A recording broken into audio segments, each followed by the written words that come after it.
오늘의 헤드라인입니다. 최근 2년 사이 화재가 잇따랐던 ESS, 에너지 저장 장치에 대한 사고 조사 결과 제품 결함이 아니라는 결론이 나왔습니다. 관리 부실이나 설치 부주의 등 복합적인 이유가 화재의 주요 원인인 만큼 ESS 장치의 관리 제도 개선이 필요하다고 민관합동조사위원회는 강조했습니다. 국내 연구진이 전자제품에서 발생하는 열을 효율적으로 관리하는 냉각 기술을 개발했습니다. 물이 기화할 때 주변의 온도를 빼앗는 원리를 이용해 최대 3배 이상 냉각 효율을 높였습니다. 금은 세계에서 가장 안전한 자산이자 전기 전도도가 높아 각종 센서나 제품에 많이 쓰이는 물질입니다. 그런데 최근 금값이 천정부지로 치솟았다고 하는데요. 금값 상승의 이유와 금의 과학적인 용도까지 과학 본색에서 얘기 나눠봅니다. 출산의 고통에 버금갈 정도로 극심한 고통을 유발하는 요로결석은 기온이 올라가는 요즘 많이 생긴다고 합니다. 오늘 내문보고서 시간에는 요로결석의 원인과 합병증, 재발이 높은 이유까지 자세히 알아봅니다.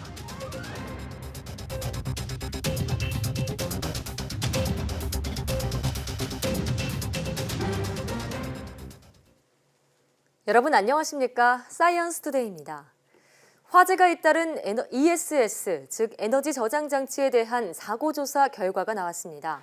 화재는 여러 가지 이유가 복합적으로 작용해 발생했지만 제품 결함은 아니라는 결론이어서 논란은 여전할 것으로 보입니다. 홍선기 기자가 보도합니다. 신재생에너지의 전력 비축 시스템인 ESS, 즉 에너지 저장 장치는 지난 2017년 8월 이후 23건이나 화재가 발생하면서 논란에 휩싸였습니다. 민관합동조사위원회가 구성됐고 5개월여 동안의 활동 결과 제품 결함이 아니라 관리 부실에 의한 것이라는 결론을 내놨습니다. 조사위는 각 화재 사건과 똑같은 경우를 놓고 벌인 실증 실험 등을 바탕으로 ESS 화재 원인을 크게 4가지로 분류했습니다. 이 가운데서도 전기 충격이 배터리 시스템에 유입될 때 배터리 보호 체계가 제대로 작동하지 못한 것이 가장 큰 원인으로 꼽혔습니다.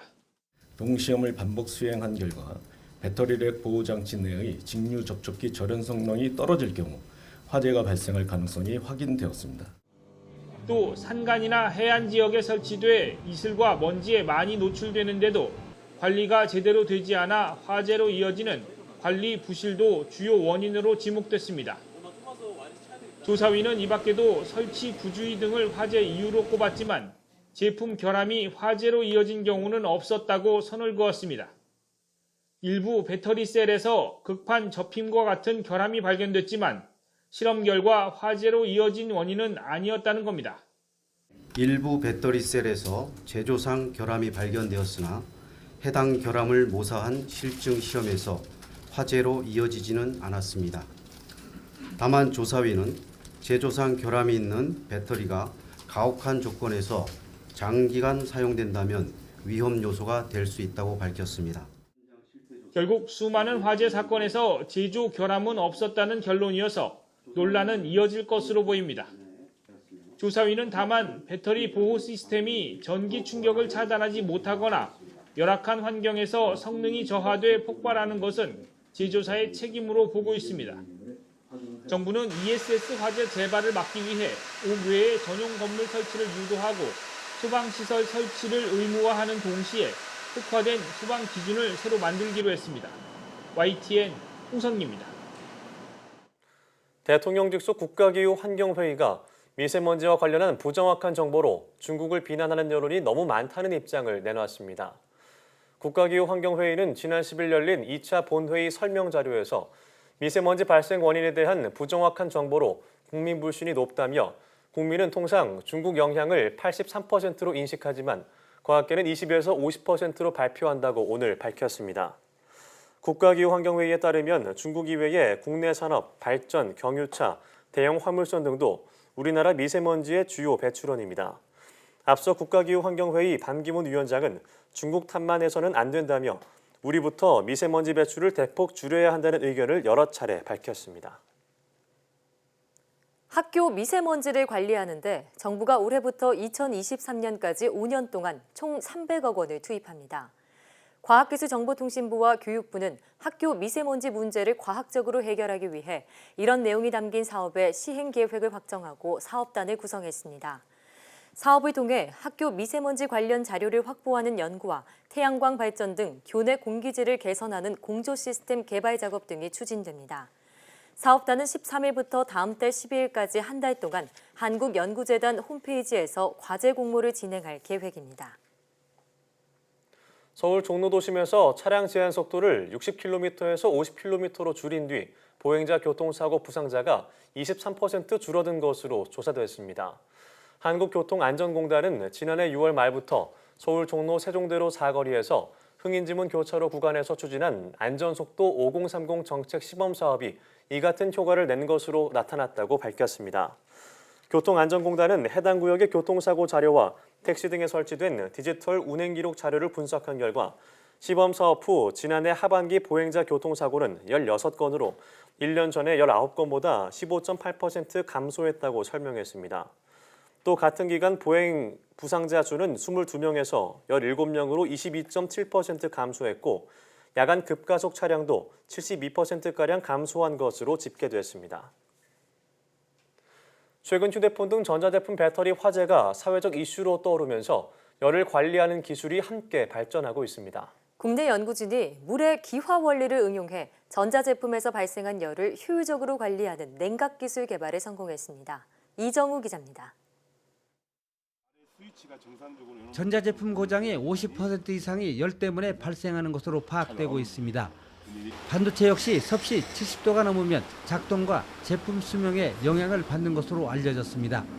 이 때문에 컴퓨터, 휴대전화 등 각종 전자제품에는 열을 식히는 자체 냉각 기술이 포함되어 있습니다.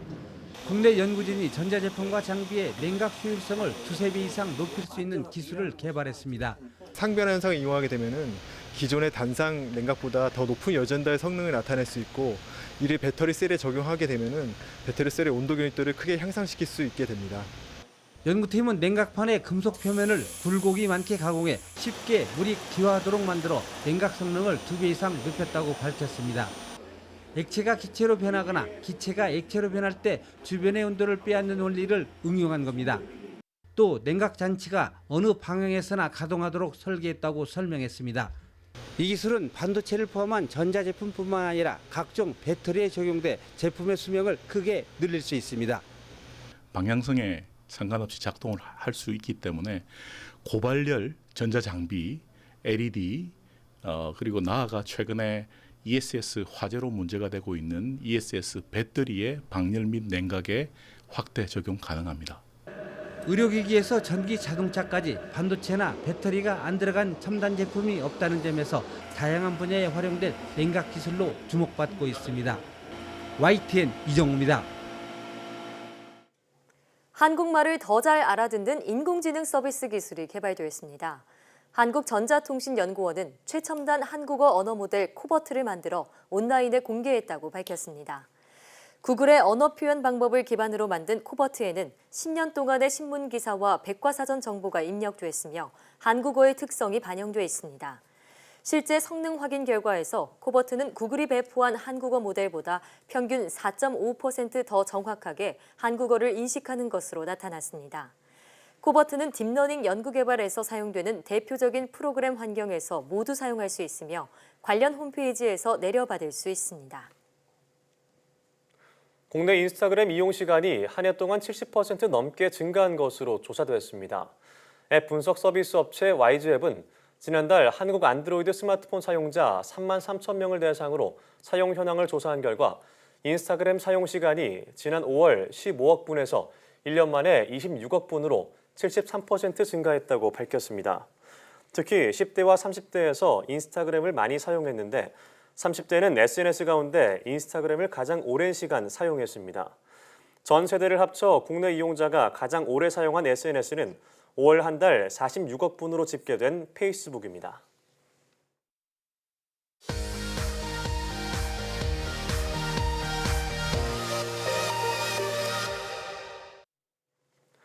화제 뉴스를 골라 과학기자의 시선으로 분석하는 과학 본색 시간입니다. 네, 오늘은 이성규 기자와 함께하겠습니다. 어서 오세요. 안녕하세요. 네, 오늘은 어떤 이야기 준비하셨나요? 최근 우체국에서 판매하는 골드바가 한 달 만에 한 43억 원어치가 팔렸다는 뉴스 보도했었는데요. 예. 금값이 천정부지로 치솟는 이유와 이 금의 어떤 과학적 용도에 대해서 알아보고자 합니다. 네, 한 달에 43억 원이면 보통 주 5일 업무잖아요. 거의 하루에 2억 이상이 팔렸다는 얘기인데 그렇게 되나요? 자, 예, 그렇게 계산이 될 것 같습니다. 자, 한국조폐공사가 2014년에 금융기관의 금을 위탁 판매한 이후에 역대 최고라고 하는데 그 이유가 어디에 있을까요? 최근에 이렇게 금 판매가 부쩍 늘어난 것은 이 경기하고 밀접한 관련이 있는데요. 네.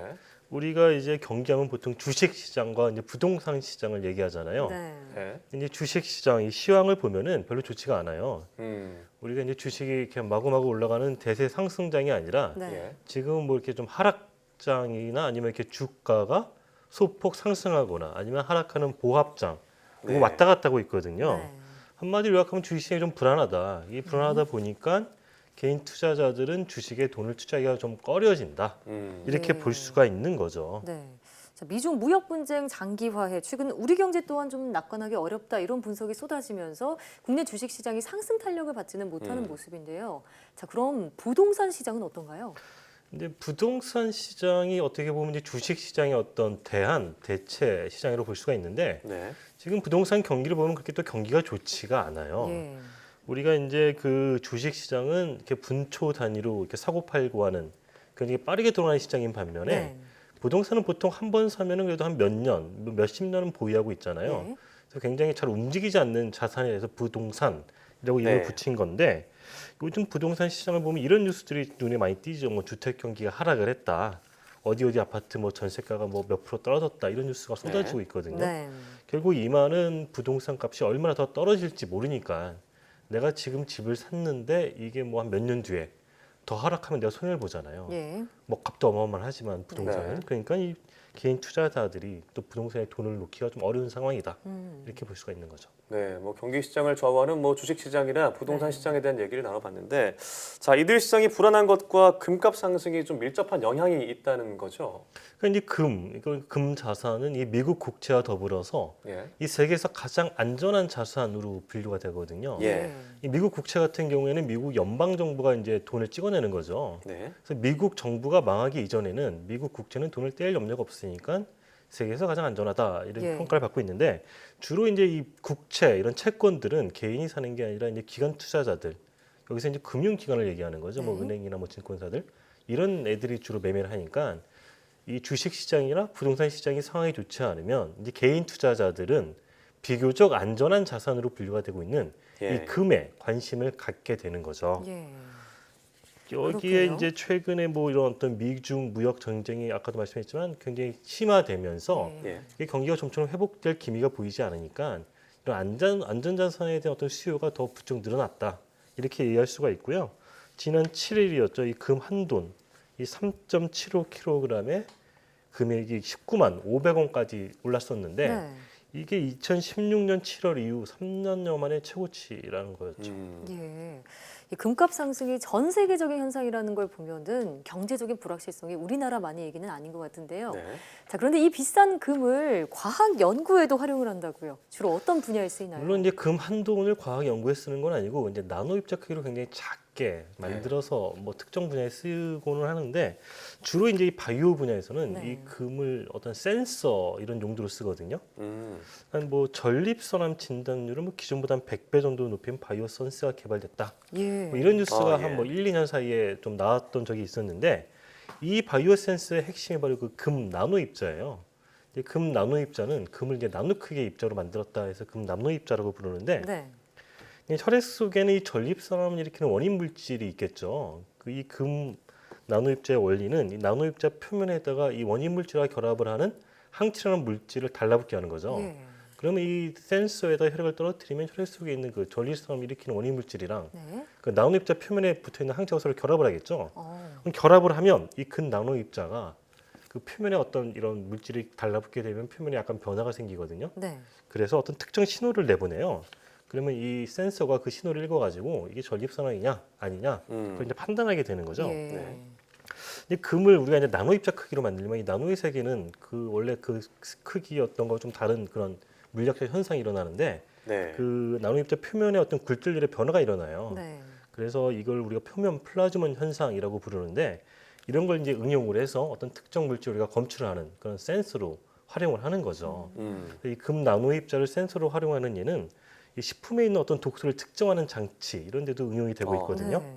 이번에는 이제 금 나노 센서에다가 식품의 독소와 반응하는 어떤 특정 물질을 부착을 하는 거죠. 예. 이 측정기에는 뭐 앱타머라는 이제 그런 물질이 사용이 됐었는데 원리는 똑같아요. 이제 그러면 이 나노 센서가 그 독소가 결합을 하면은 이 굴절들이 변하면서 신호를 쏴주고 이제 그걸 보고 우리가 이 식품 속에 뭐 독소가 있으면 있다 없으면 없다. 예. 또 그 신호의 어떤 세기를 보고 독소 양이 얼마만큼 되는지도 알아낼 수가 있는 거죠. 같은 원리네요.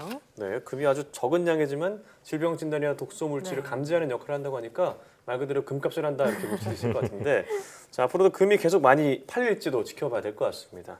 자, 다음은 난자 냉동과 관련된 소식을 준비했다고요. 최근 이 미국 여성들 사이에서 이 난자를 냉동하는 게 큰 인기를 끌고 있다고 해요. 네. 네. 이 과거에는 주로 이제 항암 치료를 받아서 이 난자의 기능이 상실될 우려가 있는 여성들이 미리 이제 난자를 냉동해서 이제 후에 뭐 이렇게 인공 수정하는 데 쓰곤 했었거든요. 근데 최근에는 이런 뭐 암 환자 이런 분들이 이런 걸 하는 게 아니라 일반 여성들까지. 일반 여성들이 예. 뭐 이제 결혼 시기가 늦어지고 그러다 보니까 출산도 늦어지니까 내가 좀 젊었을 때 조금 더 건강한 난자를 미리 얼려놓겠다.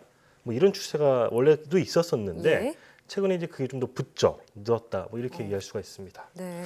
사실 이제 이렇게 최근에 이렇게 난자를 냉동하는 게 급증한 배경에는 네. 이런 걸 또 전문으로 해주는 그런 스타트업들의 어떤 등장이 한몫하고 있거든요. 네. 결국에 이제 모든 게 다 비용이랑 직결이 되는데 이게 이제 뭐 한 $10,000 정도 든다 그래요. 난자를 하나 냉동하는데. $10,000요? 예. 예. 근데 스타트업들이 등장을 하면서 이걸 한 40% 정도 디스카운트를 해서 한 $6,000 정도. 네. $100가 $1,000가 한 100만 원이면 $6,000면 600만 원 정도 해준다고 하니까 이제 좀 여성들이 더 많이 이런 업체를 방문하고 뭐 그렇게 됐다고 이해할 수가 있는 거죠. 그렇죠. 기존보다 훨씬 더 합리적인 가격에 난자를 냉동할 수 있다면 소비자들의 입장에서는 더 좋은 일이 아닐까요? 근데 비용 측면에서 보면은 예. 소비자의 어떤 편익이 증가했다 이렇게 볼 수가 있는데 아무래도 이제 기업의 생리는 돈을 버는 거다 보니까 예. 이들이 이제 뭐 과도한 마케팅을 해서 사실은 이제 뭐 이렇게 버스 같은 데다가 우리가 그 태핑 박스 하는 거 광고하는 거 있잖아요. 뭐 그런 식으로 이렇게 광고라고 하는데 이 불안감 이런 걸 좀 악용해서 돈을 벌려고 하는 거 아니냐, 뭐 생명을 돈벌이로 보는 거 아니냐, 뭐 이런 비판의 목소리가 이미 나오고 있고요. 예. 예. 또 다른 이제 비판론자들은 이 냉동 보관한 난자를 이제 다시 그걸 수정하려면 녹여야 되잖아요. 예. 네. 근데 그게 별로 이제 좋지가 않아서 사실은 임신에 성공할 확률이 한 20% 정도밖에 안 된다. 별로 안 된다. 그럼 그렇게 별로 높지 않으니까 예. 사실은 이게 별로 효용이 없는 거 아니냐. 그리고 예. 이게 난자를 얼리는 걸 해주는 회사인 거지 이 회사가 사실 임신까지 보장해 주는 건 아니잖아요. 네. 그러니까 사실은 얼린 난자를 녹여서 임신하는 건 또 별개의 문제다. 그래서 이게 결국 임신을 꼭 이어지는 건 아닌데 너무 이렇게 좀 포장해서 광고하는 거 아니냐. 뭐 이런 예. 목소리가 있어요. 그래서 인권 단체를 중심으로 좀 이런 스타트업들 기업에 대한 광고 제재를 해야 되는 거 아니냐. 뭐 이런 지적도 나오고 있습니다. 네, 좀 마냥 좋다고 볼 수는 없는 거였네요. 어느 정도의 규제가 필요해 보이는데, 자, 최근 이 냉동 정소와 관련된 외신도 있었다고요. 그러니까 이제 정소라고 하면 정자를 만드는 이제 고환을 예. 이제 다르게 표현하는 건데 이게 굉장히 흥미로운 연구 내용인 거예요. 예. 미국의 그 피츠버그 의대 연구팀이 이제 원숭이 실험을 했었는데 이 수컷 원숭이가 이제 생식 능력이 없어요. 예. 그래서 이제 어린 원숭이의 그 정소를 얼려놓은 게 있는데 그거를 이제 이 생식 능력이 없는 수컷 원숭이한테 이식을 한 거죠. 예. 이식이 이제 잘 돼가지고 그 정소에서 정자가 생산이 된 거죠. 그래서 이 정자를 뽑아가지고 체외 수정을 해서 인공 수정을 한 거죠. 네. 네. 그래서 이제 그 암컷 원숭이한테 이 자궁에 이렇게 착상을 시켜가지고 건강한 원숭이를 낳았다. 이게 이제 이 연구의 내용인데 예. 이 연구가 이제 주목받는 이유는 그 이제 원숭이 실험이긴 하지만은 그 냉동 정소, 그러니까 정소를 얼려가지고 결국 이제 원숭이를 만들었다. 그러니까 이제 네. 후소를 봤다는 얘기인 거죠. 예. 이게 이제 흥미로운 내용인데 지금 이제 소아암 환자 뭐 이런 애들이 있거든요. 예. 그럼 이제 항암 치료를 받잖아요. 그렇죠. 근데 그러다 보면은 이렇게 생식 능력을 잃는 경우가 많다고 해요. 그러면 이게 이제 좀 인간까지 가기엔 많은 연구하고 이제 뭐 그런 게 필요하긴 하지만 이 사례를 놓고 보면은 뭐 미리 좀 이런 가능성이 없진 않다. 걸 좀 이렇게 정소를 얼려놓고 네. 예. 좀 이렇게 준비를 해놓으면 나중에 이제 좀 우울할 때 이걸 쓸 수가 있지 않을까 이런 기대를 하고 있는 거죠. 예. 현재 기술로는 그 난자를 만드는 난소하고 난자는 얼릴 수가 있어요. 냉동이 가능하고요. 냉동이 가능하고 근데 남성의 경우에는 정자는 가능한데 어. 정선은 아직 가능하지 않은 걸로 되어 있거든요. 네. 그러니까 이 원숭이 실험이니까 이게 인간한테 적용되기까지는 많은 연구도 필요하고 또 안정성 문제도 확보가 돼야 되는데 네. 어떤 뭐 여러 가지 이유로 뭐 이렇게 생식능을 잃은 남성에게 어떤 후순을 볼 수 있는 음. 또 다른 어떤 그런 희망이 기회가 될수 될 수가 있는, 있다. 예. 이런 의미에서 이 연구 결과가 의의가 있다고 예. 볼 수 있겠습니다. 뭐 인간과 비슷한 영장류에서 건강한 새끼를 얻는데 성공했다는 점에서 큰 의의가 있다고 보이는데요. 다만 이런 기술들이 돈벌이 수단으로 전락을 해서 난임으로 고통받는 환자들에게 또 다른 상처를 주는 일은 없어야겠습니다. 오늘 말씀 잘 들었습니다. 네, 고맙습니다.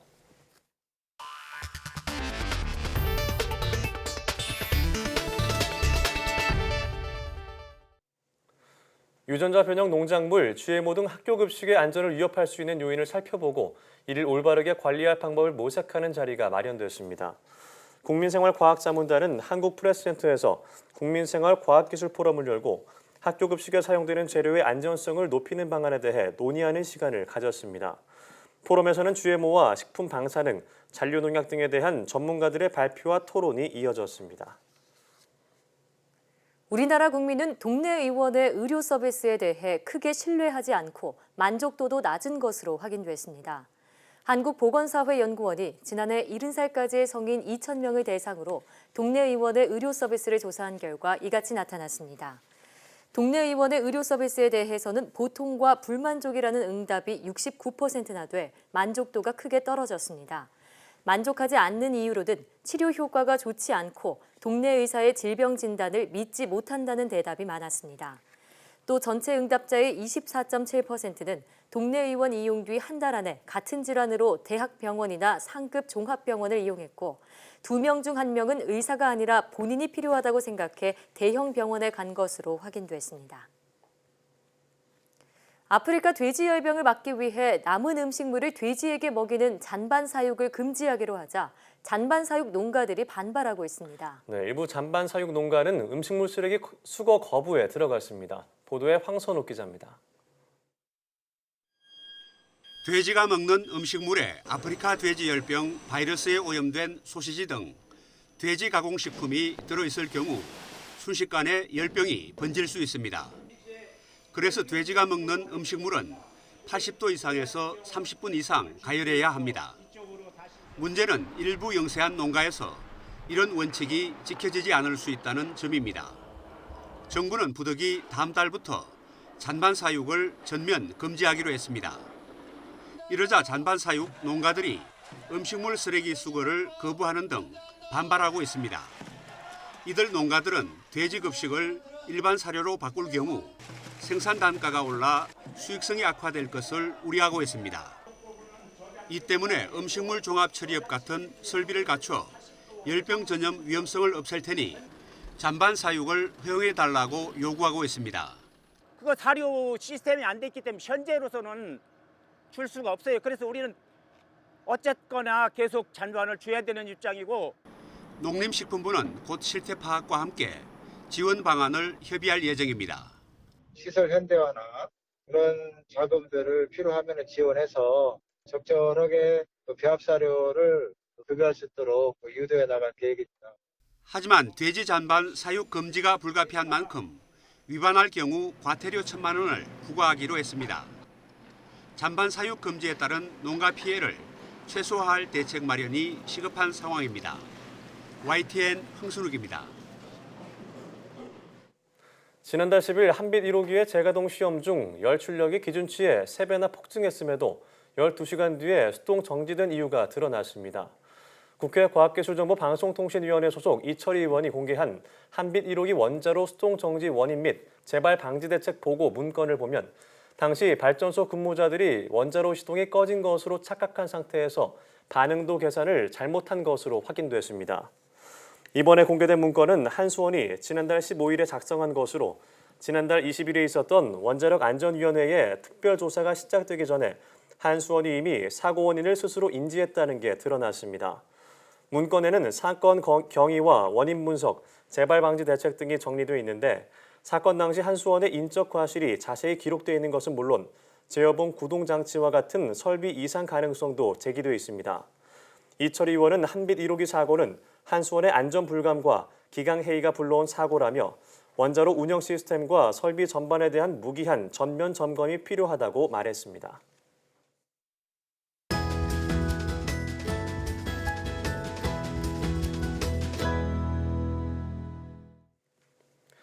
평상시 옆구리에 심한 통증이 있거나 소변에 피가 섞여 나온다면 이 질환을 의심해 봐야 하는데요. 네, 오늘 내 몸 보고서에서는 요로결석에 대해 알아보겠습니다. 건국대학교 병원 비뇨의학과 박현근 교수와 함께합니다. 어서 오세요. 네, 반갑습니다. 네, 반갑습니다. 자, 이제 본격적인 여름철이 다가오고 있습니다. 이렇게 기온이 올라가면은 요로결석 환자가 늘어난다고 하는데요. 요로결석이란 구체적으로 어떤 질병인가요? 네, 요로결석은 이제 소변이 만들어지는 콩팥, 즉 신장에서 돌이 만들어지는 그런 질환인데요. 네. 그 신장 안에서 돌이 만들어져서 그대로 신장 안에 있으면 신장결석, 그리고 신장 안에서 만들어진 돌이 이제 내려와서 요관을 막으면 요관결석이라고 얘기를 합니다. 예. 근데 흔히들 이제 담석과 헷갈리시는 분들이 많은데요. 네. 담석은 담낭, 즉 간 옆에 있는 쓸개에 돌이 생기는 경우이고, 요로결석은 이제 콩팥에 돌이 생기는 질환입니다. 네. 요로결석은 칼슘이나 이제 수산 등 이제 소변에서 배출되는 물질이 서로 붙어가지고 돌처럼 단단하게 된 물질을 이야기를 하는데요. 네. 이 물질이 그냥 신장에 그대로 있을 수도 있지만 소변과 같이 이제 내려가면서 요관, 방광, 요도 이런 쪽으로 흘러가게 됩니다. 네. 그러다가 흐르다가 이제 딱 어딘가에 걸려서 막히게 되면은 이제 소변이 이제 흐름을 이제 막게 되기 때문에 심한 통증을 이제 유발하게 되는 것이죠. 예. 사실 이제 응급실에 오는 비뇨의학과 환자 중에 한 절반 정도는 요로결석 환자다라고 말할 수 있을 정도로 되게 응급 질환이고요. 네. 또 요즘처럼 더운 봄, 여름 같은 경우에서는 요로결석 환자가 증가하고 있습니다. 네. 건강보험 심사평가원 자료에 의하면 요로결석 환자 수는 2014년에 한 27만 명, 2016년에는 이제 29만 명, 2018년에는 31만 명 중으로 점점점 증가하고 있는 추세이고요. 또 남성이 여성보다 한 1.5배 더 발생 위험이 높고 또 30에서 50대의 중년 연령층에서 흔히 발생합니다. 네, 참 요로결석이란 말만 들어도 좀 아프다는 생각이 들 예. 정도로 심각한 거라고 알고 있는데요. 네. 자, 그렇다면 이 요로결석이 발생하는 원인은 무엇인가요? 예, 요로결석은 이제 소변 속에 칼슘과 수산이라는 이제 결석 성분이 뭉쳐져서 생기게 됩니다. 네. 원래 이제 콩팥에서 그 정상적으로 소변 속에 칼슘과 수산을 배출하고 있는데요. 요 수산과 칼슘이 이제 과도하게 뭉쳐지면은 이게 돌덩이가 생기게 되는 것입니다. 근데 이렇게 결석이 뭉치게 되는 여러 가지 원인이 있는데요. 네. 첫 번째로는 이제 칼슘과 수산이 소변 속에 과도하게 많아지는 경우입니다. 예. 그러니까 저희가 이제 식생활 속에서 칼슘과 수산 같은 것이 많이 들어있는 음식을 섭취를 하거나 또 짜게 먹게 되면 소변 속에 이런 칼슘과 수산이 많아지게 되거든요. 예. 그러면은 이제 그 농도가 높아져서 이제 결석 결정이 생기게 됩니다. 예를 들어서 이제 비커 같은 곳에 이제 소금을 계속 넣다 보면 이제 녹다가 이제 굳어지게 되는 결정이 생기게 되는 게 그런 예라고 할 수가 있겠고요. 두 번째는 이제 체내 수분이 적은 경우입니다. 체내 수분이 적으면 소변이 이제 농축이 되는데요. 농축이 되면은 또 그 녹아있던 결정이 더 녹질 못하고 나오게 되고 또 이제 결정이 한번 생기더라도 소변량이 적어지니까 몸 밖으로 잘 배출을 못하게 되는 경우가 많습니다. 그리고 마지막으로는 이제 결석을 예방하는 물질인 구연산 같은 것이 체내에 좀 부족한 경우에도 결석이 생길 수가 있습니다. 네, 요로결석이 발생하는 원인에 대해서 설명을 해주셨는데 앞서 이 요로결석 때문에 응급실 찾는 환자분들이 많다고 하셨잖아요. 주로 어떤 증상들을 호소하시던가요? 요로결석의 가장 큰 대표적인 증상은 통증입니다. 되게 아주 엄청 심한 통증인데요. 이런 심한 통증은 이제 결석이 이제 소변길을 따라서 이제 쭉 나와야 되는데 나가다가 이제 요관, 특히 요관을 딱 막게 되면은 소변이 이제 더 이상 내려가질 못하니까 요관과 콩팥에 쌓이게 되고 쌓이게 된 이제 소변이 이제 신장 콩팥을 이렇게 늘리게 돼가지고 되게 심한 통증을 유발하고요. 주위 장기에도 자극을 주기 때문에 통증이 좀 심하게 됩니다. 주변 장기까지요. 네. 그래서 이러한 통증은 비뇨의학과 교과서에 보면 뭐 칼로 찌르는 듯한 엄청난 통증이다라고 얘기를 하고 있는데 다행히 이 통증이 계속 지속되는 건 아니고 수분 또는 이제 수시간 동안 지속되다가 좀 멈췄다가 또 다시 생기는 그런 간헐적인 통증을 좀 보이고 있고요. 또 이런 통증이 사실 결석의 크기라든지 위치, 모양에 따라서 좀 차이가 조금씩은 있는데요. 그렇군요. 예를 들어서 신장 결석이 그냥 콩팥에서만 있으면은 그렇게 아주 아프지는 않고 네. 약간 불편감 정도를 느끼고요. 가장 중요한 이제 요관을 이제 중간에 있는 요관을 맞게 되면은 정말 등 허리서부터 시작해가지고 엄청난 통증을 유발하게 됩니다. 예. 마지막으로 방광 결석은 아래쪽에 있기 때문에 복부 불편감이나 네. 또는 소변 보는데 좀 불편한 배뇨 증상을 좀 일으킬 수가 있고요. 예. 자, 그리고- 그리고 뭐, 예, 네네. 말씀해 주시죠. 그리고 대부분의 이제 요로 결석 같은 경우에는 이제 혈뇨도 같이 동반하는 경우가 많습니다. 소변에 피가 섞여 나오는 것이. 네네. 예. 근데 중요한 것은 이제 시간이 지나면서 이제 통증이 사라지게 되는 경우가 많아서 이게 한번 아팠다가도 이제 안 아프니까 결석을 방치하게 되는 경우가 많은데요. 예. 네. 지금 나오는 사진도 결석을 방치해서 결석이 매우 커져서 신장 기능을 잃게 되는 경우입니다. 저 하얀 부분이 다 결석인 거죠. 네네. 그래서 결석이 뭉쳐서 마치 사슴뿔처럼 보이는 모습이 이제 동그랗게 보이는데요. 이런 경우 여러 합병증이 발생할 가능성이 높다고 하겠습니다. 그럼 대표적인 합병증은 어떤 것이 있을까요? 대표적인 합병증은 앞서 보시다시피 이제 신장에 물이 차는 수신증, 물 숫자 이제 콩팥 해가지고 예. 수신증이 있을 수가 있고요. 예. 물이 차게 되면 신장의 기능을 잃어버리게 되는데, 그게 이제 계속 이제 방치를 하게 되면 점점점 신장 기능이 잃어버려서 이제 영구적으로 신장 기능이 없어지거나 아니면 네. 만성 신부전에 이를 수도 있습니다. 또 두 번째로 중요한 이제 합병증은 요로 감염인데요. 결석 환자에서 요로 감염이 이제 동반되면 신우신염이나 폐혈증에까지도 이를 수가 있습니다. 예. 특히나 이제 당뇨 환자분들이 걱정인데, 당뇨 환자분들은 이런 요로 감염이 발생을 하면 갑자기 쇼크라든지 사망에까지 이를 수가 있기 때문에 그렇군요. 매우 주의를 해야 됩니다. 예, 정말 심각한 합병증의 위험이 있는 만큼 통증에 있다면 일단 병원을 찾아서 이상금으로 확인하는 게 좋겠고요. 이 요로 결석은 또 재발률이 높다고 하더라고요. 특별한 네네. 이유가 있을까요? 예, 보통 재발률이 1년에 한 10% 그리고 한 10년 지나면 한 절반 정도의 환자에서 요로결석을 재발한다라고 보여지는데요. 매우 높은 재발률이죠. 사실 이런 높은 재발률은 크게 두 가지인데요. 예. 하나는 환자분들이 가지고 있는 유전적 소인, 즉 뭐 체질이다라고 말을 할 수가 있겠습니다. 네. 아까 전에 말씀드렸다시피 이제 소변에서 결석이 생기는 거는 칼슘과 이제 수산이라는 두 물질이 합쳐져서 결석이 생기는데, 어떠한 환자분들은 남들보다 좀 과도하게 소변으로 칼슘과 수산이 많이 배출되는 예. 그런 유전적인 성향을 가지고 계시고요. 사실 이런 거는 이제 어떻게 저희가 치료하기가 매우 어렵기 때문에 식습관을 잘 교정을 해서 치료를 해야 된다고 볼 수가 있겠습니다. 예. 네. 그럼 이 요로 결석을 치료하는 방법은 어떤 게 있나요? 대표적인 요로 결석의 치료법은 세 가지가 있는데요. 네.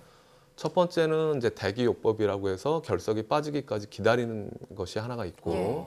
두 번째는 체외 충격파 쇠석술이라고 해서 체외에서 충격파로 이제 몸 안에 있는 결석을 깨는 그런 치료가 있고요. 세 번째는 몸 안으로 예. 내시경을 넣어서 이제 치료하는 내시경적 결석 그렇군요. 치료법이 있습니다. 여러 가지 수술 방법을 말씀해 주셨는데 이 수술이 잘 됐더라도 재발률이 높은 만큼 평소에 관리를 잘 해줘야 할 것 같거든요. 네네. 어떻게 예방할 수 있을까요? 요로결석을 예방하는 가장 이제 중요한 방법은 두 가지인데, 충분한 수분 섭취와 네. 그다음에 식습관입니다. 수분 섭취가 제일 중요하고요. 하루에 1.5리터에서 한 2리터, 한 네. 8잔 정도 물을 많이 마셔야 소변으로 칼슘과 수산이 녹아서 잘 내려가게 되고요. 네. 또 이제 식생활에서도 칼슘과 수산이 많이 들어있는 음식, 예를 들어 시금치나 뭐 초콜릿, 뭐 땅콩 같은 것을 조금 적게 드시는 게 좋습니다. 네.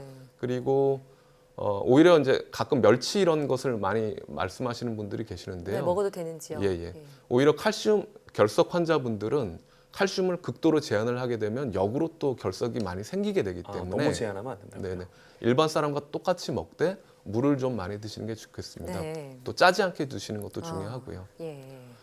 그리고 과도하게 이제 육류나 비타민 C 같은 것도 좋지는 않습니다. 그렇군요. 근데 가장 중요한 거는 이러한 식습관 외에도 결석 환자분들은 정기적으로 비뇨기과를 방문해서 네. 혈액 검사나 소변 검사를 통해서 대사 검사를 하고 꾸준히 이제 영상 검사를 해서 몸속에 자기 결석이 재발하지는 않았는지 또 결석이 더 커지진 않았는지 확인해 보는 것이 매우 중요하겠습니다. 네, 뭐 물을 많이 마시는 게 아주 기본이라고 하셨으니까 더운 여름에 물을 좀 많이 드시는 분이 많아졌으면 좋겠고요. 네. 저 환자분들은 정기적으로 꼭 검사를 받아야겠습니다. 네, 지금까지 건국대학교 병원 비뇨의학과 박형근 교수와 함께했습니다. 오늘 말씀 고맙습니다. 고맙습니다. 네, 감사합니다.